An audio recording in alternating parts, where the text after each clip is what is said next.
Hansson. Föregående ryttare 5 fel, varav 1 var tidsfel. 92:11 var tiden. Ja. Men det var dubbelnolla, eller? Ja, men det kommer precis ut av placeringen. Gjorde det? Ja, jag vet inte, jag skulle gå och kolla det nu om jag gjorde det inte. Nu kan man sluta för att göra. Ja, så blev jag hämtad och sett här.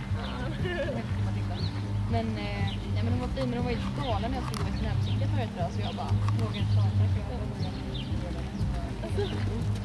Men vänta, var det länge sedan eller? Ja, det var det. Jag har bara gjort 8 Ja, jag gjorde ju... Nej, vi var i Kungsbacka i mars och så var vi i Åhléns i Lund för en månad sedan. Så då startade jag. Man fyllde ut en innan, så vi gick igång. Jag gjorde ju min första i Vaggeryd förra helgen sedan november. Ja, gick det då? Det gick jättebra med. Med båda? Ja.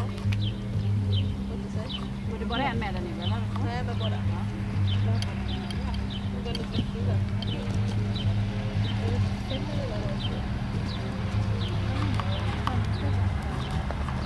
Vad vill ni ha?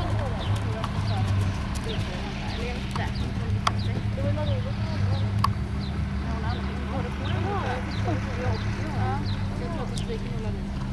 Han såg inte, det är inte roligt när han stannar så. Veterinären var ju på henne och så kom hon jättegrimt och så ringa oxen där. Och så hoppade han sen efter en tid för han kom till sista kombinationen. Och stannade ute på den, men det var många som stannade efter den där kombinationen. Man vet ju liksom inte om det... De var ändå duktiga och fortsätter ju nu efter krascher.